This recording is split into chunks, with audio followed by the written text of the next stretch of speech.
ఆంధ్రప్రదేశ్లో సంచలనం సృష్టించినటువంటి మద్యం కుంభకోణంలో అరెస్ట్ అయి జైలు జీవితాన్ని గడిపి బెయిల్ మీద బయట ఉన్నటువంటి మిథున్ రెడ్డి మళ్ళీ అరెస్ట్ అయ్యేటువంటి అవకాశం ఉంది అంటూ ప్రచారం జరుగుతున్న నేపథ్యంలో ఈ అంశం మీద మనం పూర్తి స్థాయిలో విశ్లేషణ చేసుకుందాం. ప్రస్తుతం మనతో పట్టినారు ప్రముఖ రాజకీయ విశ్లేషకులు, ప్రముఖ సీనియర్ జర్నలిస్ట్ సిఎస్ రావు గారు. వారితో మాట్లాడదాం.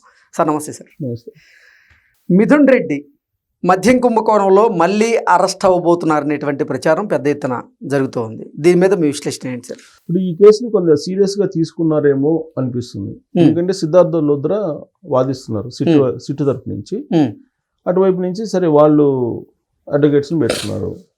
అయితే మిథున్ రెడ్డి ఈ మధ్యకాలంలో బెయిల్ మీద బయటకు వచ్చారు. బెయిల్ ఇచ్చింది ఎవరు? ఏసీబీ కోర్టు ఇచ్చింది. కొన్ని కండిషన్స్ మధ్య ఏసీబీ కోర్టు బెయిల్ ఇచ్చింది. బెయిల్ మీద ఆయన బయటకు వచ్చేసారు. ఫస్ట్ ఏమో ఉపరాష్ట్రపతి ఎన్నికల సందర్భంగా ఆయనకి తాత్కాలిక బెయిల్ ఇచ్చారు. ఆ తర్వాత మధ్యంతర బెయిల్ ఇచ్చారు. తర్వాత దాన్ని పర్మనెంట్ బెయిల్ ఇవ్వాలని చెప్పేసి ఉద్దేశంతో పిటిషన్ వేస్తే ఏసీబీ కోర్టు యాక్సెప్ట్ చేసింది. యాక్సెప్ట్ చేసి ఆయనకి రెగ్యులర్ బెయిల్ ఇచ్చేశారు. రెగ్యులర్ బెయిల్ ఇచ్చిన తర్వాత అది విరుద్ధంగా ఉంది. ఏసీబీ ఇచ్చినటువంటి బెయిల్ చట్టానికి నిబంధనలకు విరుద్ధంగా ఉంది అనేటువంటి క్లాజ్ తోటి ఇప్పుడు సిట్ ఏం చేసింది? హైకోర్టులో పిటిషన్ వేసింది. అవును. ఈ హైకోర్టులో పిటిషన్ మీద వాదిస్తుంది ఎవరు? సిద్ధార్థ లోద్రా గారు. సో వాళ్ళు చెప్తుంది ఏంది? టెక్నికల్గా తప్పు చేసింది ఏసీబీ కోర్టు అనేటువంటిది ఈ పిటిషన్లో పొందవలసినటువంటి అంశం. టెక్నికల్గా ఏం తప్పు చేసింది అని అంటే, ఇప్పుడు ఆల్రెడీ షార్ట్ షీట్లు వేసాం ఈ కేసులో. షార్ట్ షీట్లు వేసినప్పటికీ కూడా బెయిల్ ఇచ్చారు. కాబట్టి మేము విచారణ ఇప్పుడు బెయిల్ మీద బయటకు వెళ్ళేటప్పుడు నిందితుడు బయటకు వెళ్ళాడు కాబట్టి అతను సాక్షుల్ని తారుమారు చేసే అవకాశం ఉంది, సాక్ష్యాలని, లేదంటే విచారణ చేయడానికి అవకాశం ఉండదు. కాబట్టి విచారణ దశలో ఉన్నటువంటి కేసు షార్ట్ షీట్ కూడా వేస్తున్నారు కాబట్టి, 2 షార్ట్ షీట్లు వేస్తున్నారు కాబట్టి, సో టెక్నికల్గా బెయిల్ ఇవ్వకూడదు కానీ ఇచ్చారు అనేటువంటి ఉద్దేశంతో వీళ్ళు మళ్ళీ హైకోర్టులో పిటిషన్ వేశారు. హైకోర్టులో బహుశా అది రేపు మాపు మళ్ళీ వాదనలకు వస్తుంది. అది వాద ప్రతివాదనలు జరిగినప్పుడు సిద్ధార్థ లోద్రా ఈ టెక్నికల్ ఇష్యూని హైలైట్ చేసి, ఒకవేళ కనుక హైకోర్టుని మెప్పించగలిగితే హైకోర్టుకి ఈ మొత్తం మిథున్ రెడ్డి గారు చేసినటువంటి లిక్కర్ స్కామ్కి సంబంధించినటువంటి ఆధారాలు కనుక ప్రొజెక్ట్ చేయగలిగితే, ఆ వాదనలు కనుక నమ్మితే హైకోర్టు మిథున్ రెడ్డి మళ్ళీ అరెస్ట్ చేసే అవకాశం ఉంది. ఇది ఒక అంశం. అయితే మిథున్ రెడ్డి అరెస్ట్ అయిన తర్వాత, జైలుకి వెళ్ళిన తర్వాత దాదాపు 73 రోజులు ఆయన జైల్లో ఉన్నారు. ఈ 73 రోజుల్లో ఒక్క రోజు కూడా జగన్మోహన్ రెడ్డి గారు వెళ్ళలేదు. ఒక పెద్దిరెడ్డి రామచంద్రారెడ్డి, అలాగే ఆయన కుటుంబ సభ్యులు, వైఎస్ఆర్ కాంగ్రెస్ పార్టీ రాజమండ్రికి సంబంధించినటువంటి వాళ్ళు కొంతమంది వెళ్ళి ఆయనతోటి ములాఖాత్ అయ్యారు తప్పితే, జగన్మోహన్ రెడ్డి గారు లేదంటే జగన్మోహన్ రెడ్డి గారి మనుషులు ఎవరైతే ఉన్నారో, సజ్జల రామకృష్ణారెడ్డి గారు, వీళ్ళ కోటరీలో ఉండేటువంటి వాళ్ళు ఎవ్వరు కూడా ఇన్వాల్వ్ కాల. వైసీపీ సీనియర్ లీడర్లు ఎవరు కూడా లేవు. కానీ మిథున్ రెడ్డి బయటకు వచ్చిన తర్వాత ఒక పెద్ద ర్యాలీ పెట్టుకోవటం ఇవన్నీ కూడా జరిగాయి.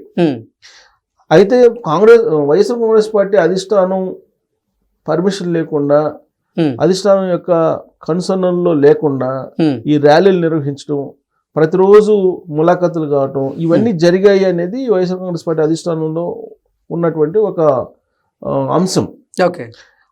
ఇదంతా కూడా ఎందుకు చేస్తున్నారు అనేది సెకండ్ వర్షను ఆలోచిస్తుంది వైఎస్ఆర్ కాంగ్రెస్ పార్టీ అధిష్టానం అనేది. ఆ పార్టీలో ఉండేటువంటి వాళ్ళు కొంతమంది చర్చించుకుంటున్నట్టు అంశం. అయితే ఇప్పుడు మిథున్ రెడ్డికి ఏదో ఇప్పుడు మళ్ళీ ఢిల్లీ నుంచి ఏదో ఒక సంథింగ్ అవార్డు ఏదో అనౌన్స్ అయింది. ఈ బీజేపీ వాళ్ళు మిథున్ రెడ్డి పట్ల కొంత ఆసక్తిగా ఉన్నారు.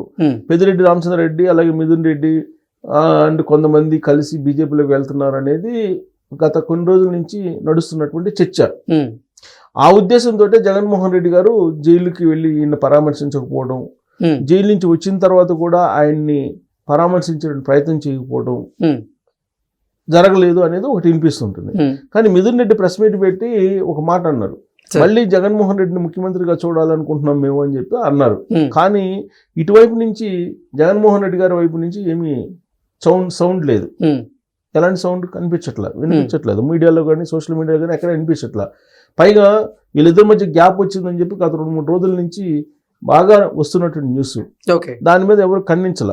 ఈవెన్ పార్టీ ఆఫీస్ అయినా కేంద్ర కార్యాలయం అయినా సరే స్పందించాలి. ఎలాంటి అభిప్రాయ భేదాలు లేవు, లేదంటే ఖండించాలి కదా ముందు ఆ వార్తని. సో ఖండించలేదు. సోషల్ మీడియాలో వస్తున్న న్యూస్ని ఖండించలేదు. తర్వాత వీళ్ళిద్దరి మధ్య గ్యాప్ ఉంది, వాళ్ళు బీజేపీలోకి వెళ్ళబోతున్నారు అనే దాన్ని ఖండించలేదు. సో ఇలాంటి పరిస్థితుల్లో మీకు ఈయన జైల్లోకి వెళ్తారా మళ్ళీ మిథున్ రెడ్డి అని అంటే ఇప్పుడు హైకోర్టులో పిటిషన్ వేశారు. బెయిల్ రద్దు అయితే ఖచ్చితంగా జైలుకి వెళ్తారు. కానీ బెయిల్ రద్దు అవుతుందా అని అంటే మళ్ళీ మనం ఎక్కడికి వెళ్ళాలి? భారతీయ జనతా పార్టీకి అంటారు, ఢిల్లీకి వెళ్ళాలి. అంతేగా, ఢిల్లీకి వెళ్ళాలి, తప్పదు అది. ఇప్పుడు జగన్మోహన్ రెడ్డి గారు 12 సంవత్సరాల నుంచి బెయిల్ మీద ఉన్నారు. ఎలా ఉన్నారు అని అంటే ఆంధ్రప్రదేశ్లో ఉండే సగటు పౌరుడు ఎవరైనా చెప్తారు. ఓకే.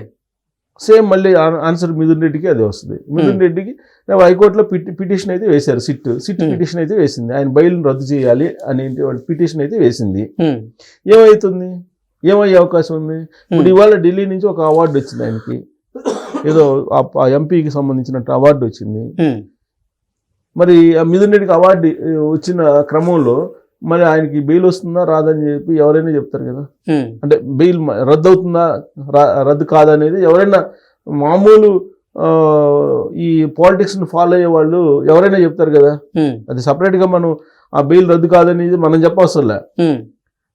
అది ఇప్పుడు జరుగుతున్న పరిణామాలను కనుక తీసుకుంటే ఢిల్లీ నుంచి ఆశీస్సులు పుష్కలంగా మిథున్ రెడ్డికి ఉన్నాయని చెప్పి అర్థమవుతున్నప్పుడు అది పిటిషన్ వేసి ఆ పిటిషన్ వాద ప్రతివాదనలు సిద్ధార్థ లోత్రా లాంటి సీనియర్ అడ్వకేట్ వాదించినా అది రద్దు అయ్యే అవకాశం ఉందా అని అంటే సమాధానం మనం చెప్పవసరంలే. సో కాబట్టి ఇటువైపు ఏమో జగన్మోహన్ రెడ్డి గారు ఇతన్ని ఆల్మోస్ట్ వదిలిపెట్టినట్టు కనిపిస్తుంది, ఇంకొక వైపు ఏమో ఢిల్లీ బీజేపీ ఆకర్షిస్తున్నట్టు కనిపిస్తుంది. ఈ రెండు పరిణామాలను కనుక మనం చూస్తే మిథున్ రెడ్డి ఇప్పుడు రెగ్యులర్ బెయిల్లో ఉన్నారు కాబట్టి ఆ రెగ్యులర్ బెయిల్ కొనసాగే అవకాశాలు కనిపిస్తున్నాయి. అలాగే లిక్కర్ కేసులో మనం చూసుకుంటే అప్డేట్స్ కనుక తీసుకుంటే లిక్కర్ కేసులో ఈ మధ్యకాలంలో ఏం అప్డేట్స్ లేవు గత వారం రోజు నుంచి. ఇప్పుడు వాళ్ళు బై డిఫాల్ట్ బెయిల్ తోటి బయటకు వచ్చేస్తారు. ఎవరెవరు మనకి ధనంజయ రెడ్డి కానీ లేదంటే కృష్ణమోహన్ రెడ్డి, ఇంకా బాలాజీ గోవింద్ తప్ప వీళ్ళు రెగ్యులర్ బెయిల్ మామూలుగా బై డిఫాల్ట్ బెయిల్లో వచ్చేసారు. బై డిఫాల్ట్ బెయిల్ ఎలా వస్తారు అనే దాని మీద పిటిషన్ వేసి వాదించాలి కదా.